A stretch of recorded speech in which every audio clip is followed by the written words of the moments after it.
Welcome to all around's Palace of Healing. Inside here, all are welcome. Like, share, subscribe, hit your notification buttons.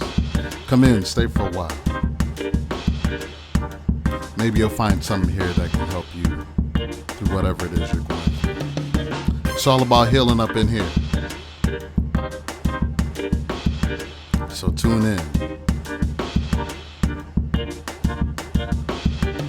And if you'd like to get a reading with me, check the information below. And once again, thanks for tuning in.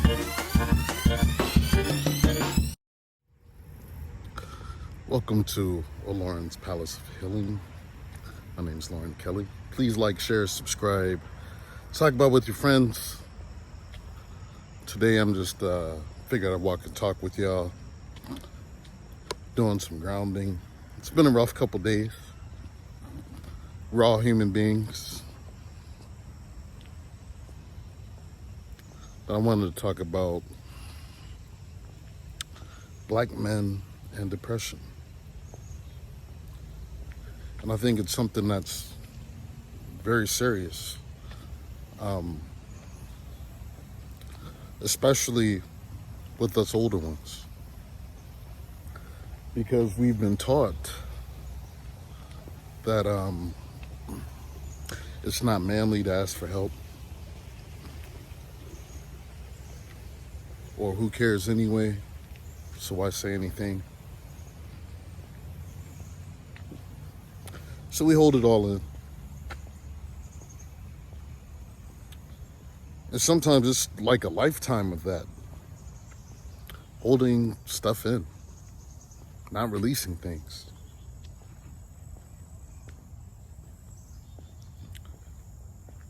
Regardless of why you're in that frame of thought. Yesterday morning, I woke up. Facebook is wonderful for this. And the memories came up. And one of the memories that came up was the anniversary of the passing of one of my best friends from college. And I wasn't prepared for that. But it got in my head. I had some tears. It's okay to do that, fellas. You miss people. Even being a medium, being able to talk to them, it still ain't the same as having their physical presence. So that part does still hurt. But it's okay. We're human beings. We're gonna miss people. But guess what? Just because they transition from this plane doesn't mean they aren't still with you.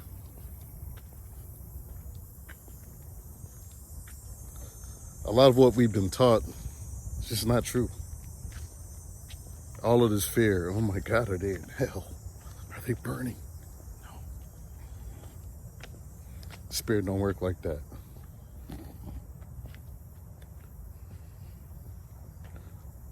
Otherwise, I wouldn't have them coming to see me all the time. So, it is what it is. But signs that your loved one is trying to contact you from the other side. Sign number 1. You're thinking about them heavily. And say you go to the grocery store or you go to the mall. And you hear the song that was their song.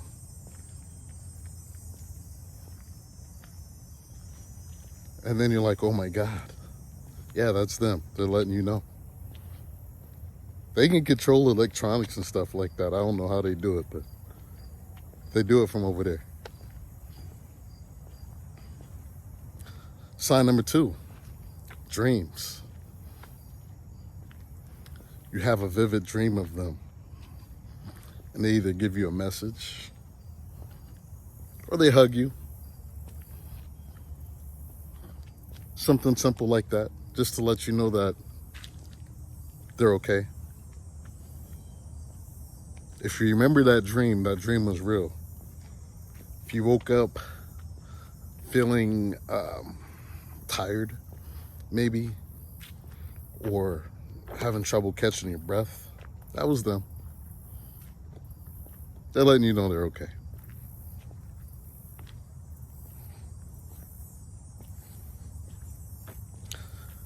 Another sign is you actually hear them. But you try to discount it. And the voice gets louder and louder.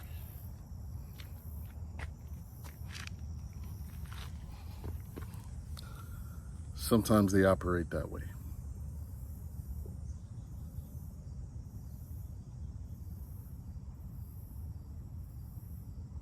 Sometimes they, another sign,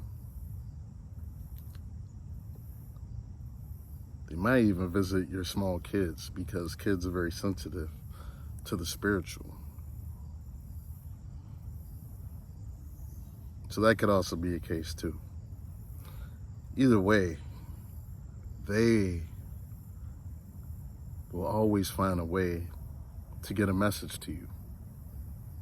Sometimes it's a Facebook post that one of your friends posts, and they don't even know why they post it. And then you see that post, and it's exactly the words that one of your people would say to you. They let you know they're still there. And it's okay to miss them. And it's okay to hurt. And it's okay to grieve. But it burdens them when they hear you crying out in that pain. So they do come. And they do everything they can from that other side, from that other plane, from the fifth dimension, the 5D. They do what they can. Well, just sometimes we just aren't open enough to see it or feel it. Let them comfort you. It's okay. Whatever you've been taught about fearing your ancestors, you don't have to fear them. They're the ones that try to warn you when stuff is going to go wrong. They're the ones that hear the conversations that you don't hear when you're dealing with whoever you're dealing with. Sometimes they're the ones that try to guide you out of a relationship you're in.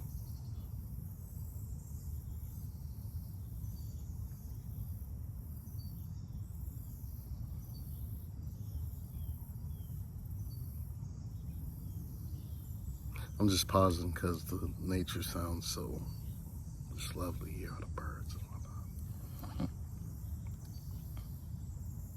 I'll tell you a couple of stories that happened to me.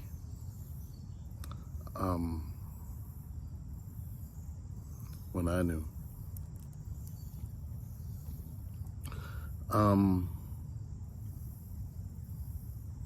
2008, after my brother had passed, on my birthday, no less, I was feeling some kind of way that morning. They had just opened up Original Pancake House in Plymouth, Minnesota. And so my ex-wife, my then wife at the time, went there with our daughters. Or I should say, my oldest daughter. My youngest wasn't born yet. And I'd gotten her a new car stereo for our anniversary that had a USB plug-in. And I just bought this iPod. And keep in mind, there were over 6,000 songs in that iPod that I put on. So we get in the car. The very first song that came on was Ribbon in the Sky by Stevie Wonder. But it was the intro version, the remake. And that was the version that my brother used to sing to the ladies. And my middle brother sang at his funeral. Very first song that came on. I just kind of chalked it up to coincidence because it shifted into random and I couldn't get it off random. So songs were just coming on. Next one was a DMX prayer. And in it, DMX was saying exactly how I was feeling. He said something about, when I lost my man to them, whew, tears just poured.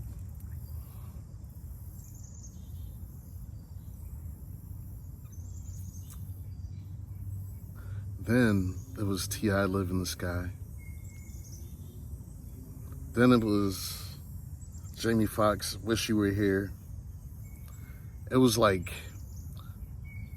9-10 songs all saying the same thing. And all I could do was hit forward because I couldn't get it out of shuffle.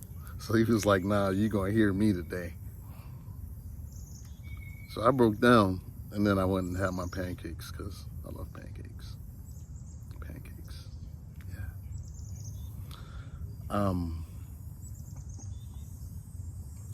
But that was a wild experience of the clairaudiency. Had another experience because he was just on my ass that year. I was, my daughter was 2 at the time. And I heard her in a room playing by herself and she was talking. So I go back there and she says, I asked her, I said, baby, who are you talking to? She said, I'm playing with Uncle Thomas. I said, what? Yeah, I'm playing with Uncle Thomas, he's right here. I'm like, what? I could have chalked it up to the imagination. But then something else happened. Another day she walked up to me. My brother used to be a beautician, so he used to cut, style, dye, all of that. On top of being a dope ass rapper. But she walked up to me and she said, Uncle Thomas used to cut Daddy's hair. This is my 2-year-old. I'm looking at her like, who told you this? She just smiled at me and then went back to playing. I was shook. But I'm just using these as examples of things because a lot of times he would meet me in my dreams and I would wake up feeling like I couldn't breathe, like I was having energy taken so he could contact me. And I would have to run and open up the door because I would just felt like I couldn't breathe, so I run and open the house door and be in tears. But that's them just trying to comfort you in the way that they can. So be encouraged. The grief is a hard process. It's a hard road. I've been through it many times. Lost a grandmother when I was 7. I loved her dearly.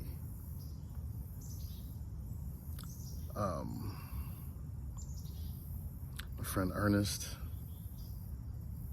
when I was 19, he came to see me. That was funny.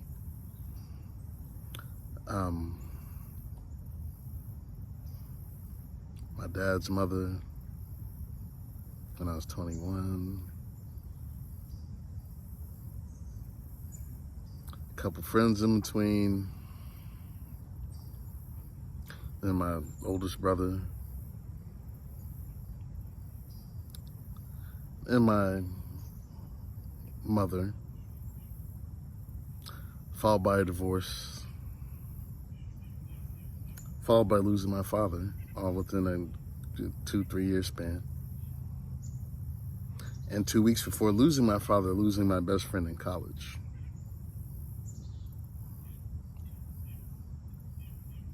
And at the same time being heartbroken by, someone I thought loved me. That's a lot of ill shit, yo. It is. Many a dark night of the soul. Couple hospital visits. But at the end of the day, I'm here to tell you, it'll be okay. Take one day at a time. Get out in nature, ground. Get back to doing the things that make you feel like you. And if you miss that person that has passed, talk to them. They hear you. I guarantee you they hear you. And they will show you they hear you. They'll make their presence known. But don't be afraid. Let the fear go. They're still with you. I know it hurts. I know it sucks. But rest in that fact.